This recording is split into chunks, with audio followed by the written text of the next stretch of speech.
வணக்கம் tech support நண்பர்களே, இன்னைக்கு அதை பற்றி பார்க்க போகிறோம் அப்படின்னு பார்த்தீங்கன்னா ஒரு சூப்பரான இன்ஃபர்மேஷனோட தான் வந்திருக்கு. கண்டிப்பாக இந்த வீடியோ தெளிவாக ஃபுல்லாகவும் பாருங்க, தயவு செஞ்சு ஸ்கிப் பண்ணாதீங்க. ஓகேங்களா? ஓகே, இப்போ லாஸ்ட் 2 டேஸாக என்ன சொல்லிட்டு இருக்காங்க பார்த்தீங்கன்னா, ரெப்போ ரேட் வந்து ஆர்பிஐ கவர்னர் வந்து சஞ்சய் மல்கோத்ரா வந்து கூறியிருந்தாரு ஒரு 0.20% கம்மி பண்ணதா சொல்லி. இப்போ கரண்ட்ல வந்து 6.5% வந்து ரெப்போ ரேட் வந்து போயிட்டு இருக்கு. இப்போ அதுல இருந்து ஒரு 0.25% குறைஞ்சதுனால இப்போ 6.25% வந்து ரெப்போ ரேட் வந்து கரண்டா ஃபிக்ஸ் பண்ணிருக்காங்க. இதனால இந்தியன் மார்க்கெட் எந்த அளவுக்கு மாற போகுது, எந்த அளவுக்கு வந்து விலைவாசி உயருமா இல்ல டவுன் ஆகுமா அப்படிங்கிறது வந்து இந்த வீடியோல பார்ப்போம். இதனால கோல்டு விலை இன்க்ரீஸ் ஆகுமா டவுன் ஆகுது லாஸ்ட்ல பார்ப்போம். ஓகேங்களா? ஓகே, இப்போ ஃபர்ஸ்ட் நம்ம என்னன்னா ரெப்போ ரேட்னா என்னன்னே எனக்கு தெரியாதுங்க, திடீர்னு இது சொல்றீங்க அப்படின்னு எதிர்பார்க்கலாம். இந்தியன் மார்க்கெட்ல ரெப்போ ரேட்ங்கிறது கண்டிப்பா எல்லாரும் தெரிஞ்சக்கூடிய விஷயம், கண்டிப்பா தெரிஞ்சு வச்சுக்கோங்க. இப்போ ரெப்போ ரேட்னா என்ன, ரிவர்ஸ் ரெப்போ ரேட்னா என்ன அப்படின்னு சொல்லி நம்ம பார்ப்போம். இப்போ நமக்கு பணம் தேவைப்படுது, நான் ஒரு பிசினஸ் ஸ்டார்ட் பண்ணணும், எனக்கு பணம் தேவைப்படுதுன்னா நான் என்ன பண்ணுவேன், பேங்க்ல போய் அப்ரோச் பண்ணுவேன், அப்ரோச் பண்ணி லோன் வாங்குவேன். அவங்க வந்து சம் இன்ட்ரெஸ்ட் சொல்லுவாங்க, இத்தனை பர்சன்டேஜ் 12%, 18% சொல்லுவாங்க. அந்த இன்ட்ரெஸ்ட் வந்து நம்ம மந்த்லி நீ பே பண்ணுவோம், அது பேர் இன்ட்ரெஸ்ட் நம்ம காமனா வச்சுக்கோம். இதே வந்து பேங்க்குக்கு அமௌண்ட் தேவைப்படுதுன்னா அவங்க எங்க போவாங்க, ஆர்பிஐ கிட்ட போவாங்க, ரிசர்வ் பேங்க் ஆஃப் இந்தியா கிட்ட போவாங்க. அவங்க கிட்ட வந்து பணம் வேணும்னு சொல்லி அமௌண்ட் கேட்டாங்கன்னா அவங்க ரிசர்வ் பேங்க் ஆஃப் இந்தியாவுக்கு வந்து பேங்க் வந்து அமௌண்ட் கொடுப்பாங்க. எல்லா பேங்க்கும் கொடுப்பாங்க, எந்த பேங்க் அப்ரோச் பண்ணாலும் பேங்க் கொடுப்பாங்க. இப்போ அவங்க கிட்ட வட்டிக்கு வாங்கணும்ல, பேங்க் கிட்ட இருந்து ஆர்பிஐ வந்து வட்டி வசூலிப்பாங்க. அதுதான் ரெப்போ ரேட் அப்படின்னு சொல்லுவாங்க. இப்போ வட்டி வசூலிக்கிறதோட ரேட் வந்து பார்த்தீங்கன்னா 6.5% வாங்கிட்டு இருந்தாங்க. இப்போ லாஸ்ட் 2 டேஸ்க்கு முன்னாடி வந்து அது ரெப்போ ரேட் 0.20% கம்மி பண்ணதுனால இப்போ 6.25% வந்து ரெப்போ ரேட் வந்து ஃபிக்ஸ் ஆயிருக்கு. இப்போ இந்த எத்தனை பர்சன்டேஜ்னா இப்போ அவங்க கொடுக்கக்கூடிய பணத்துக்கு வந்து இன்ட்ரெஸ்ட் வந்து பேங்க் வந்து ஆர்பிஐக்கு பே பண்ணும். ஓகே, ரிவைஸ் ரெப்போ ரேட் அப்படின்னா என்ன அப்படின்னு பார்த்தீங்கன்னா, இப்போ இதுக்கு ஒரு எக்ஸாம்பிள் சொல்லலாம். இப்போ என்கிட்ட பணம் அதிகமாக இருக்கு, அந்த பணத்தில் எதுலையுமே இன்வெஸ்ட் பண்ண எனக்கு விருப்பமே இல்லை, அதனால நான் என்ன பண்றேன், ஓகே நான் இது பேங்க்ல வந்து டெபாசிட் பண்ணா எனக்கு இன்ட்ரெஸ்ட் கொடுப்பாங்க. ஓகேங்களா? அந்த இன்ட்ரெஸ்ட் வந்து நான் மந்த்லி என்னுடைய அக்கௌண்ட்ல சேவ் ஆகிட்டு இருக்கும், நம்ம சேவிங்ஸை ஸ்டே பண்ணி வச்சுக்கலாம். இதே மாதிரி தான் வந்து என்ன பண்ணா, பேங்க்ல வந்து என்ன பண்ணுவாங்கன்னா அமௌண்ட் அவங்ககிட்ட அதிகமா இருக்கு அப்படின்னு, பேங்க்ல அதிகமா இருக்கு, ஃபிளக்சுவேஷன் போயிட்டு இருக்கு அப்படின்னா அந்த அமௌண்ட் என்ன பண்ணுவாங்கன்னா உடனடியே போய் ஆர்பிஐல வந்து ஸ்டோர் பண்ணிடுவாங்க. ஆர்பிஐ வந்து அவங்களுக்கு ஒரு அமௌண்ட் வந்து சம் இன்ட்ரெஸ்ட் வந்து கொடுப்பாங்க. பேங்க்குக்கு வந்து ஆர்பிஐ வந்து பே பண்ணும் சம் இன்ட்ரெஸ்ட். அது பேரு தான் ரிவர்ஸ் ரெப்போ ரேட்னு சொல்லுவாங்க. இப்போ கரண்ட்ல வந்து பாத்தீங்கன்னா 3.35% வந்து ரிவர்ஸ் ரெப்போ ரேட் வந்து எல்லா பேங்க்கும் கொடுத்துட்டு இருக்காங்க. இந்த ரெப்போ ரேட்டை யார் ஃபிக்ஸ் பண்றாங்க அப்படின்னு பாத்தீங்கன்னா, ஆர்பிஐல வந்து 6 மெம்பர்ஸ் கூடிய ஒரு எம்பிசி கமிட்டி, அதாவது பாத்தீங்கன்னா மானிட்டரி பாலிசி கமிட்டி அப்படின்னு சொல்லி ஒரு கமிட்டி இருக்கு. இந்த கமிட்டியில 6 மெம்பர்ஸ் இருப்பாங்க. இது 2 months நடக்கும். அதாவது பாத்தீங்கன்னா அதோட மீட்டிங் நடக்கும். அந்த மீட்டிங்ல வந்து ஒரு 6 பேர் சேர்ந்து வந்துட்டு ரெப்போ ரேட் இன்க்ரீஸ் பண்ணலாமா டவுன் பண்ணலாமான்னு சொல்லி இந்தியன் மார்க்கெட் அனலைஸ் பண்ணி டிஸ்கஸ் பண்ணுவாங்க. அந்த டைம்ல வந்து மெஜாரிட்டி ஓட்டு எதுக்கு விழுகுதோ, அதாவது இத்தனை பர்சன்டேஜ் இன்க்ரீஸ் பண்ணலாம் டவுன் பண்ணலாம் அப்படின்னு சொல்லி மெஜாரிட்டி ஓட்டு எதுக்கு வருதோ அந்த ஓட்டு தான் வந்து அவங்க ஆர்பிஐ ரிலீஸ் பண்ணுவாங்க. இந்த டைம்ல வந்து என்ன பண்ணிருக்காங்க, ரெப்போ ரேட் வந்து அதாவது பாத்தீங்கன்னா 6 மெம்பர்ஸ்ல 5 மெம்பர்ஸ் வந்து ரெப்போ ரேட் வந்து டவுன் பண்ணலாம் அப்படின்னு சொல்லி ஓட் பண்ணதுனால இந்த வருஷம் வந்து 6.25% வந்து இப்போ ரெப்போ ரேட் வந்து ஃபிக்ஸ் பண்ணி போயிட்டு இருக்கு. சரிங்களா? இந்த மானிட்டரி பாலிசி கமிட்டிங்கிறது பாத்தீங்கன்னா நாணய கொள்கை கூட்டத்தொடர்னு சொல்லுவாங்க. இது ஆர்பிஐல எம்பிசி மீட்டிங் அப்படின்னு சொல்லி சொல்லுவாங்க. ஓகேங்களா? இதுல வந்து ஓட்டிங் பேசிஸ் தான் நடக்கும்ல. ஓகேங்களா? இது பேசிக்கா நம்ம முடிச்சிடலாம். சரி, ஓகே. இதனால ஆர்பிஐல வந்து அந்த ரெப்போ ரேட் வந்து இன்க்ரீஸ் பண்ணணும், டவுன் பண்றாங்க. இப்போ இன்க்ரீஸ் பண்ணா என்ன ஆகும், டவுன் பண்ணா என்ன ஆகும் அப்படிங்கறத நம்ம பார்ப்போம். ஆர்பிஐல வந்து அந்த ரெப்போ ரேட்டோடைய ரேட்டை வந்து இன்க்ரீஸ் பண்றாங்கன்னு வச்சுக்கோங்களேன். இப்போ என்ன பண்ணுவோம், பேங்க்காரங்க என்ன யோசிப்பாங்க, இன்ட்ரெஸ்ட் ரொம்ப ஜாஸ்தியாக கேட்கறாங்க, அதாவது ரெப்போ ரேட் வந்து ரொம்ப ஜாஸ்தியா இருக்கு, இதனால எனக்கு இப்போ இதுக்கு பணம் எனக்கு தேவைப்படலை, நான் ஓகே நான் வச்சுக்கிறேன், எனக்கு தேவையில்லை. அதாவது எக்ஸாம்பிள் சொல்ல போனா, இப்போ பேங்க்ல போய் நம்ம அப்ரோச் பண்றோம், அந்த பேங்க்ல வந்து ஒரு கன்சியூமரா நம்ம போய் பேங்க்ல நம்ம டைரக்டா போய் அப்ரோச் பண்ணும்போது அங்க இன்ட்ரெஸ்ட் ரேட் அதிகமா இருந்தால் நம்ம வாங்க மாட்டோம். எப்படியோ குவார்ட்டை கூட க்ளோஸ் பண்ணிப்போம், அது நம்மளோட பிரச்சனை க்ளோஸ் பண்ணிப்போம். ஆனால் பேங்க்ல வாங்க மாட்டோம், ஏன்னா இன்ட்ரெஸ்ட் ரேட் அதிகமா இருக்கிறதுனால நம்ம லோன்ஸ் வாங்க மாட்டோம். இதே மாதிரி தான் வந்து பேங்க்காரங்க என்ன பண்ணுவாங்கன்னா, ரெப்போ ரேட் அதிகமா இருந்ததுன்னா அவங்க போய் லோன் வாங்க மாட்டாங்க. இப்போ லோன் வாங்காதனால என்ன ஆகும் பாத்தீங்கன்னா, இந்த பேங்கோடைய மதிப்பு வந்து ரொம்ப டவுன் ஆகும். ஆர்பிஐ வந்து பேங்க்குக்கு ரொம்ப ஹையஸ்ட் இன்ட்ரெஸ்ட்ல, அதாவது அதிக ரிப்போர்ட் ரேட்ல வந்து லோன் தராங்க அப்படின்னா அது பேங்க்காரங்க என்ன பண்ணுவாங்க, அதை விட ஹையஸ்ட் இன்ட்ரெஸ்ட்ல நமக்கு மக்களுக்கு லோன் தருவாங்க. இதனால என்ன ஆகுதுன்னா மதிப்பு வந்து ரொம்ப அதிகம் ஆகிறதுனால வந்து அதிகம் வந்து எக்ஸ்போர்ட் அதிகம் ஆகாது. அதாவது குவான்டிட்டி வந்து எக்ஸ்போர்ட் பண்றதோ இல்லை இம்போர்ட் பண்றதோ அதிகம் வந்து நம்மளால பண்ண முடியாது. இப்போ யாராவது பிசினஸ் ஸ்டார்ட் பண்ணணும் அப்படின்னு பார்த்தீங்கன்னா ஹையஸ்ட் இன்ட்ரெஸ்ட்ல போட்டு பிசினஸ் ஸ்டார்ட் பண்ண விரும்ப மாட்டாங்க. லோன் கட்டி பண்ணணும் அப்படின்னு சொல்லி யாரும் விரும்ப மாட்டாங்க. இதனால லோன் வாங்குறதோடைய குவான்டிட்டி, அதாவது லோன் வாங்குற கஸ்டமர்ஸ் ரொம்ப கம்மியா இருந்ததுனால என்ன ஆகும் பார்த்தீங்கன்னா இந்தியாவில் வந்து இம்போர்ட்டோ எக்ஸ்போர்ட்டோ எந்த ஒரு இது வந்து அதிகமாக நடக்காது. இதனால என்ன ஆகும்னா அதாவது பணவீக்கம் ஏற்படும். பணவீக்கம் எதனால ஏற்படுது அப்படின்னா டாலரோட மதிப்பு வந்து நம்மளை விட இன்க்ரீஸ் ஆகும். ஓகேங்களா, நம்மளுடைய பண மதிப்பு வந்து ரொம்ப கம்மியாகும். இப்போ பார்த்தீங்கன்னா $86 போயிட்டு இருக்குன்னா 87, 88 அப்படி போயிட்டு இருக்கிறதுனால என்ன ஆகும் பார்த்தீங்கன்னா நம்மளுடைய பணவீக்கம் ஏற்படும். நாம அதிகமாக உற்பத்தி பண்ணி இந்தியாவுக்குள்ள வந்து பணப்புழக்கத்தை அதிகப்படுத்தினாதான் அந்த ஆர்பிஐல வந்து ரெப்போ ரேட் வந்து இன்க்ரீஸ் பண்ணுவாங்க. இப்போ அந்த பணப்புழக்கத்தை நம்ம அதிகப்படுத்தாம ரொம்ப கம்மியான லோனே வாங்கி எந்த பிசினஸும் பண்ணாம இருக்குன்னா பணத்தாக்கம் ஏற்படும் உள்ள.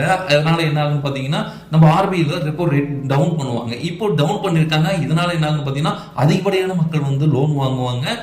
இப்போ எல்லா பேங்க்ஸும் வந்து லோன் வந்து ஆர்பிஐ கிட்ட அதிகம் வாங்குவாங்க. இந்த ரீசனால வந்து நம்மளுடைய பேங்க்ஸும் வந்து நமக்கு வந்து லோன்ஸ் வந்து ரொம்ப கம்மியான இன்ட்ரெஸ்ட்ல கொடுப்பாங்க. இப்படி கொடுக்கறதுனால வந்து நம்ம அதிக பிசினஸ் பண்றது, மக்கள் வந்து இம்போர்ட் எக்ஸ்போர்ட் அதிகம் பண்றதுனால வந்து பணவீக்கம் வந்து ஏற்படாது. இதனால ஸ்டேபிளா வந்து மெயின்டைன் ஆயிட்டு இருக்கு. இப்போ இந்தியாவில் லோன்ஸ் அதிகம் ஆகுறதுனால என்ன ஆகுன்னு பாத்தீங்கன்னா ப்ரொடக்டிவிட்டி இன்க்ரீஸ் ஆகும். ப்ரொடக்டிவிட்டி இன்க்ரீஸ் ஆகுறதுனால என்ன ஆகும், எக்ஸ்போர்ட் அதிகமாகும். இப்போ எந்த அளவுக்கு எக்ஸ்போர்ட் ஆகுதோ அந்த அளவுக்கு வந்து நம்மளுடைய டாலரோட மதிப்பு வந்து டவுன் ஆகும். டவுன் ஆனிச்சுன்னா நம்மளுடைய பழக்கம் வந்து ரொம்ப அதிகமாகுதுன்னு அர்த்தம். நம்ம பணத்தின் மதிப்பு இன்க்ரீஸ் ஆகும். ஓகேங்களா, நம்மளுடைய அதாவது பார்த்தீங்கன்னா 1947 சுதந்திரம் அடைஞ்சப்போ நம்மளுடைய இந்தியன் ருப்பியோட மதிப்பு ஒரு டாலருக்கு $3 இருந்தது. இப்போ உங்களுக்கு தெரியும் $86 மேல இருக்கு. அது எல்லாத்துக்கும் தெரியும். இந்த ரீசன் என்னன்னா இதுதான் காரணம். சரி, ஓகே. இப்போ நம்ம ரெப்போ ரேட்டை வந்து டவுன் பண்றதுனால எந்த அளவுக்கு வந்து நமக்கு வந்து லாபம் இருக்கு அப்படின்னு பாத்தீங்கன்னா, நீங்க வாங்கியிருப்பீங்க, கார் லோன் வாங்கியிருப்பீங்க, பைக் லோன் வாங்கியிருப்பீங்க, ப்ராப்பர்ட்டி லோன் வாங்கியிருப்பீங்க, வேற ஏதாவது பர்சனல் லோன் வாங்கியிருப்பீங்க, பிசினஸ் லோன் வாங்கியிருப்பீங்க, கோல்டு லோன் வாங்கியிருப்பீங்க. எதா இருந்தாலும் சரி, இது வந்து இப்போ 0.20% கம்மி பண்ணதுனால, ரெப்போ ரேட் கம்மி பண்ணதுனால எல்லா பேங்க்லயும் வந்து பேங்கோட அவங்களோட இன்ட்ரெஸ்ட் ரேட் வந்து டவுன் பண்ணியிருப்பாங்க. புதுசா 2-3 மந்த்ல வந்து எல்லா பேங்க்லயும் இதை அப்டேட் பண்ணிடுவாங்க. ஓகேங்களா, பாயிண்ட் நம்பர் 1. ஏற்கனவே லோன் போயிட்டு இருக்கு, நான் இதுக்கு என்ன பண்றது அப்படின்னு நீங்க யோசிச்சீங்கன்னா நீங்க பேங்க்ல போய் அப்ரோச் பண்ணுங்க. அவங்க வந்து ஏற்கனவே இஎம்ஐ போயிட்டு இருக்கு அப்படின்னா ஒரு $40,000 நீங்க இஎம்ஐ மந்த்லி பே பண்றீங்கன்னா இப்போ வந்து அந்த மந்த்லி பே பண்ற அமௌண்ட் வந்து நீங்க வந்து கம்மி பண்ணலாம். ஓகேங்களா, இப்போ 0.2% 3% வரைக்கும் நீங்க வந்து கம்மி பண்றதுக்கான வாய்ப்பு இருக்கு. 40,000 மந்த்லி நீங்க பே பண்ணிட்டு இருக்கீங்க அப்படின்னா எப்படி இருந்தாலும் 36,000 சம்திங் அது மாதிரி நீங்க பே பண்ற மாதிரி $4,000 பக்கம் வந்து கம்மியாகும். இப்போ இல்லை, இதுக்கு பேங்க்ல போய் நீங்க இப்படி சொல்லலாம், எனக்கு இன்ட்ரெஸ்ட் ரேட் நீங்க வந்து கம்மி பண்ண வேணாம், எனக்கு இன்ட்ரெஸ்ட் அப்படியே இருக்கட்டும், இயர் ஆஃப் டென்யூர் இருக்கும்ல. இப்போ நீங்க 20 வருஷம் போட்டிருப்பீங்க, 20 வருஷம் வந்து எனக்கு 16 வருஷமா எனக்கு கம்மி பண்ணி கொடுங்க. இதே இன்ட்ரெஸ்ட் ரேட்ல இருந்தாலும் சரி பிரச்சனை இல்லை.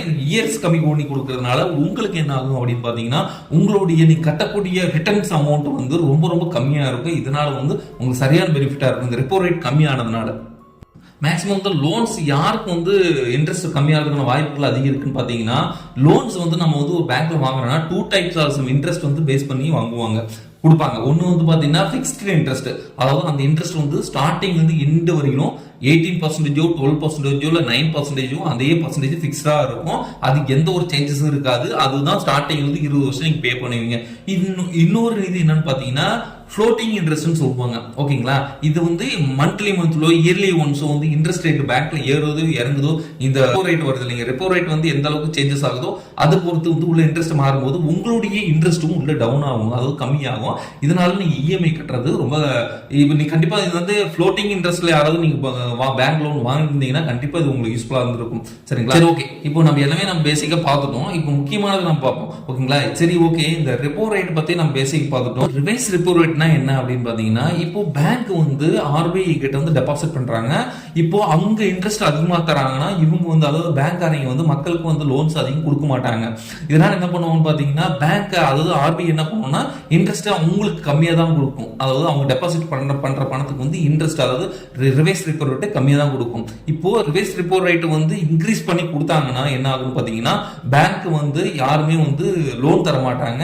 இதனால பணவீக்கம் ஏற்படும், இந்தியாவில் மார்க்கெட்டே டவுன் ஆகும். இந்த ரீசன் எல்லாம் என்ன பண்ணுவோம்னு பார்த்தீங்கன்னா எப்பயுமே ஆர்பிஐ வந்து கம்மியாக கொடுக்கறதுனால வந்து அவங்க டெபாசிட் பண்றது மணி வந்து மேக்ஸிமம் டெபாசிட் பண்ணாம டோட்டலா மக்கள் கொடுக்க ஆரம்பிப்பாங்க. இதனால வந்து பண மதிப்பு ரொம்ப இன்க்ரீஸ் ஆகும். மக்கள் வந்து நல்லபடியாக பிசினஸ் பண்ணி இம்போர்ட்டோ எக்ஸ்போர்ட்டோ பண்ணுவாங்க. சரி, ஓகே. இம்போர்ட் எக்ஸ்போர்ட் பண்றதுனால இப்போ இந்தியன் மார்க்கெட்ல பாத்தீங்கன்னா ஒரு பேசிக்கா வந்து இப்போ ஒரு டாலரோட மதிப்பு ஒரு 86 ரூபாய் இருக்கு அப்படின்னா நம்ம இந்தியன் மார்க்கெட் ருபீஸ்ல அது எதை வச்சு பிக்ஸ் பண்றாங்க அப்படிங்கிறது இந்த வீடியோ பின்னாடி பார்ப்போம். சரி, ஓகே. இப்போ யூஎஸ்டி டாலரோட மதிப்பு ஒரு 86 ரூபான்னு வச்சுக்கோங்க. அப்ராக்சிமேட்டா சொல்றேன், இன்னையோட மார்க்கெட்ல 86 ரூபான்னு வச்சுக்கோங்க. இந்த 86 ரூபா வந்து இந்தியன் ருபீஸ்க்கு எப்படி இது பிக்ஸ் பண்றாங்க அப்படின்னு பாத்தீங்கன்னா, சரி, ஓகே, மற்ற கண்ட்ரில அந்த யூஎஸ்டில ஒரு ரூபாய்னா நம்மளோட இந்தியன் கண்ட்ரில ஒரு ரூபாய் தான் இருக்கணும், ஏன் 86 ரூபாய்னு எல்லாத்துக்கும் ஒரு டவுட் இருக்கும். அதுதான் நான் சொல்றேன். இப்போ ஃபாரின்ல போயிட்டு நீ வாங்குற 1 லட்ச ரூபாய் சம்பளம் வாங்குறேன்னா அது இந்தியன் மார்க்கெட்ல நீ 86 டிவைட் பண்ணீங்கன்னா அதுதான் உங்களுடைய சேலரியா இருக்கும். இந்த டாலரோட மதிப்பை எதை பேஸ் பண்ணி அதை வந்து நிர்ணயிக்கிறாங்க இந்தியன் ருபீஸ்ல அப்படின்னு பாத்தீங்கன்னா, நம்ம வந்து இந்தியாவில இருந்து எக்ஸ்போர்ட் இன்க்ரீஸ் பண்ணோம்னா, அதாவது இந்தியா அதிகம் பொருட்கள் வந்து நம்ம எக்ஸ்போர்ட் பண்றோம்னா அவங்க கிட்ட இருந்து நம்ம டாலர்ஸ் தான் கலெக்ட் பண்ணுவோம். எந்த அளவுக்கு நம்ம கிட்ட டாலர்ஸ் அதிகமாகுதோ அந்த அளவுக்கு நம்மளுடைய பண மதிப்பு வந்து ரொம்ப இன்க்ரீஸ் ஆகும். அதாவது பாத்தீங்கன்னா இப்போ 86 ரூபாய்க்கு 50 ரூபா கூட வரலாம், 45 ரூபாய் கூட வரலாம், 10 ரூபா கூட வரலாம், 1 ரூபாய்க்கு ஒரு டாலருக்கு 1 ரூபான்னு கூட வரலாம். அதனாலதான் சொல்றேன், எந்த அளவுக்கு நம்ம வந்து எக்ஸ்போர்ட் பண்றோமோ அந்த அளவுக்கு வந்து, அதாவது ஃபாரின் மார்க்கெட்ல இருந்து இந்தியாவுக்கு வந்து அவ்வளவு டாலர்ஸ் வரும். டாலர்ஸ் எந்த அளவுக்கு நம்ம சேமிக்கிறோமோ அந்த அளவுக்கு வந்து நம்மளுடைய பண மதிப்பு வந்து ரொம்ப இன்க்ரீஸ் ஆகும். இப்போ நம்ம ஒரு 2000 கோடி ரூபாய்க்கு வந்து நம்ம டாலர்ஸ் வாங்குறோம், அதாவது எக்ஸ்போர்ட் பண்றோம். எக்ஸ்போர்ட் பண்ணி ஒரு 2000 கோடி ரூபாய்க்கு நம்ம எக்ஸ்போர்ட் பண்ணிருக்கோம்னா, ஆனா இம்போர்ட் பண்றது 3000 கோடி ரூபாய்க்கு நம்ம பண்றோம்னா 1000 கோடி ரூபாய் வந்து நம்ம எக்ஸ்ட்ரா வந்து மணி பே பண்ணியிருக்கோம். நம்மளோட இந்தியன் மணியை வந்து, அதாவது பாத்தீங்கன்னா நம்ம கிடக்கிற டாலர்ஸ் ரிட்டர்ன் கொடுத்துருப்போம், ஃபாரின் கொடுத்துருப்போம். ஓகேங்களா? மேக்ஸிமம் வந்து யூஎஸ்டி டாலர் பேஸ் பண்ணி தான் இந்த வேர்ல்டு இயங்குதுன்னு எல்லாத்துக்கும் தெரியும். இந்த டாலர் பேஸ் பண்ணி தான் ஒவ்வொரு பரிவர்த்தனையும் நடைபெறும். நான் இப்போ அப்பெல்லாம் பாத்தீங்கன்னா பண்ற மாற்ற முறைன்னு இருக்கும். இந்த பொருள் வாங்கிட்டு அந்த பொருள் கொடுங்க, இந்த பொருள் வாங்கிட்டு அந்த பொருள் கொடுங்க அப்படின்னு சொல்லியிருப்பாங்க. ஆனா இப்போ அப்படி கிடையாது. இப்போ அந்த டாலர் தான் வந்து மெயினான திங்க். அந்த மெயின் திங்கை வச்சுக்கிட்டு என்ன பண்றாங்க பாத்தீங்கன்னா, இப்போ நான் எக்ஸ்போர்ட் பண்றேன், நான் இப்போ வந்து பனியன் கிளாத்தே வந்து ஒரு 30 கோடி ரூபாய்க்கு, சரி, ஒரு 3000 கோடி ரூபாய்க்கு நான் அனுப்பிச்சு விடுறேன்னு வச்சுக்கோங்களேன். நான் என்ன பண்றேன், அவங்களுக்கு 3000 கோடி ரூபாய்க்குடைய டாலர்ஸ் வாங்கி நான் இந்தியன்ல வச்சிருவேன், இந்தியன் கரன்சியா வச்சிருப்பேன், ஒரு டாலர்ஸா வச்சிருப்பேன். பண்றேன் நான் அங்கிருந்து ஏதாவது நான் இம்போர்ட் பண்ணணும்னா என்னுடைய இந்தியன் கேஷை வந்து கொண்டு போய் நான் பண்ண முடியாது. ஓகேங்களா? அது ஃபாரின் எக்ஸ்சேஞ்சில் போட்டு அவங்க டாலர்ஸா நமக்கு கொடுத்து, அதாவது பாத்தீங்கன்னா எவ்வளவு டாலர்ஸ் கொடுப்போம். இப்போ நான் வந்து அங்க 3000 கோடி ரூபாய்க்கு நான் வித்ததை இப்போ 4000 கோடி ரூபாய்க்கு அங்கிருந்து நான் பர்ச்சேஸ் பண்றேன்னா டாலர்ஸ் என்ன ஆகும்? ஓகேங்களா? பண மதிப்பீடு ஏற்படுமா? இதனாலதான் வந்து நம்மளுடைய டாலர்ஸ் இந்தியன் ருபியோட மதிப்பு வந்து ரொம்ப டவுன் ஆகிறதுக்கான ரீசனே இதுதான். நம்ம எந்த அளவுக்கு வந்து எக்ஸ்போர்ட் பண்றோமோ அந்த அளவுக்கு இந்தியனுடைய மார்க்கெட் வந்து கெயின் ஆகும். இப்போ ரெப்போ ரேட் வந்து நம்ம டவுன் பண்ணதுனால, இப்போ 0.20% கம்மி பண்ணதுனால இப்போ லோன்ஸ் வந்து அதிகம் கொடுப்பாங்க, அதிக மக்கள் வாங்கி லோன்ஸ் யூஸ் பண்ணுவாங்க. இந்த யூஸ் பண்றதுனால என்ன ஆகும் பாத்தீங்கன்னா அதிகம் பிசினஸ் நடக்கும். அதிகம் பிசினஸ் நடந்தா என்ன ஆகும்? எக்ஸ்போர்ட்ஸ் அதிகம் நடக்கும், எக்ஸ்போர்ட் அதிகம் நடக்கும். இம்போர்ட் கம்மி பண்ணிட்டு எக்ஸ்போர்ட் நம்ம இன்க்ரீஸ் பண்ணோம்னா கண்டிப்பா வந்து இந்தியனுடைய வந்து ரொம்ப ரொம்ப ரொம்ப ரொம்ப கம்மியாகும். இந்த ரீசனால இந்தியாவில் வந்து பணப்புழக்கம் எப்பயுமே ஸ்டேபிளா இருந்துட்டே இருக்கும். ஓகே, எல்லாமே சொல்லிட்டேன். நான் ஃபைனலா ஸ்டார்டிங் சொன்னது எதுவுமே இதுன்னு சொல்லலையே. கோல்டு ரேட் வந்து இன்க்ரீஸ் ஆகுமா டவுன் ஆகுமா, அதை நான் இன்வெஸ்ட் பண்ணலாமா வேண்டாமா அப்படிங்கிறது உங்களுக்கு டவுட் இருக்கும். அது நான் ஓப்பனா சொல்றேன். இப்போ கோல்டு ரேட் வந்து யூஎஸ்டி டாலர் பேஸ் பண்ணி தான் வந்து கோல்டு ரேட் வந்து ஏறதோ இறங்குறதோ வந்து ஃபிக்ஸ் பண்ணியிருக்காங்க. ஓகேங்களா? நம்ம டாலரோட மதிப்பு வந்து இன்க்ரீஸ் ஆனிச்சுன்னா, நம்மளோட இந்தியன் மதிப்பு வந்து ரொம்ப டவுன் ஆச்சுன்னா கோல்டு ரேட் வந்து கண்டிப்பா இன்க்ரீஸ் ஆகும். இப்போ கோல்டு ரேட் வந்து இன்க்ரீஸ் கம்மி பண்ணதுனால, சரி, இப்போ வந்து ரெப்போ ரேட்டோட மதிப்பு வந்து இப்போ டவுன் பண்ணதுனால என்ன ஆகும் அப்படின்னு பாத்தீங்கன்னா, இப்போ கோல்டு ரேட்டு இன்க்ரீஸ் ஆகுமா கம்மி ஆகுமா அப்படிங்கறத பத்தி பார்ப்போம். இப்போ ஒரு கோல்டு, அதாவது பாத்தீங்கன்னா ஒரு டாலரோட மதிப்பு வந்து இப்போ ஒரு டாலரோட மதிப்பு நமக்கு இந்தியன் கரன்சில 86 ரூபாய் இருக்குன்னு வச்சுக்கோங்களேன். இப்போ ரெப்போ ரேட் வந்து இங்க எக்ஸ்போர்ட் அதிகம் பண்றாங்க. எக்ஸ்போர்ட், அதாவது ரெப்போ ரேட் கம்மி பண்ணதுனால லோன்ஸ் அதிகம் கிடைக்குது, அதனால பிசினஸ் அதிகம் ஆகுது. அதிகம் ஆகுதுனால என்ன ஆகும் பாத்தீங்கன்னா எக்ஸ்போர்ட் அதிகம் ஆகுது. எக்ஸ்போர்ட் அதிகம் ஆகுதுனால என்ன ஆகும் பாத்தீங்கன்னா நம்மளுடைய கரன்சியோட மதிப்பு இன்க்ரீஸ் ஆகுது. இதனால என்ன ஆகும், நமக்கு வந்து கோல்டு வாங்கணும்னு அதிகம் பேர் வந்து ஆசைப்படுவாங்க. கோல்டு வந்து ரொம்ப வந்து பர்ச்சேஸ் பண்ணணும்னு சொல்லி பணப்புழக்கம் இந்தியாவில் வந்து ரொம்ப அதிகமாகிறதுனால என்ன பண்ணுவாங்க, கோல்டு வந்து அதிகம் பர்ச்சேஸ் பண்ண ஆரம்பிப்பாங்க. இப்படி அதிகம் பர்ச்சேஸ் பண்ணுறதுனால என்ன ஆகும், கோல்டு டிமாண்ட் ஆகும். புரியுதுங்களா? டிமாண்ட் கம்பல்சரி ஆகும். டிமாண்ட் ஆகிறதுனால என்ன ஆகும், கோல்டோட ரேட் வந்து கம்பல்சரி இன்க்ரீஸ் ஆகும். நீங்க வந்து பணப்புழக்கம் அதிகமாகும் போது மக்கள் வந்து கோல்டை பேஸ் பண்ணி எல்லாமே வாங்க ஆரம்பிக்கும் போது பணப்புழக்கம் வந்து ரொம்ப அதிகம் ரீசன்னால கோல்டு வந்து ரொம்ப ரொம்ப மக்கள் அதிகம் விரும்பி வாங்க ஆரம்பிப்பாங்க. இதனால வந்து கோல்டோட ரேட் வந்து கோல்டு வந்து டிமாண்ட் ஆகும். இந்த டிமாண்ட் ஆகிறதுனால என்ன ஆகும் பார்த்தீங்கன்னா கோல்டோட ரேட் வந்து ரொம்ப ஹைக்கு போகும். அதனால என்ன சொல்றேன்னு பார்த்தீங்கன்னா கோல்டோட ரேட் வந்து கண்டிப்பாக வந்து இன்க்ரீஸ் ஆகும். நீங்கள் கூடி சீக்கிரம் கோல்டு வந்து சீக்கிரமாக பர்ச்சேஸ் பண்ணி வச்சுக்கோங்க. அதுதான் இது நான் சொல்லக்கூடிய விஷயம். நான் கூறிய இன்ஃபர்மேஷன் கண்டிப்பாக உங்களுக்கு யூஸ்ஃபுல்லாக இருந்திருக்கேன். தேங்க்யூ ஃபார் வாட்சிங்.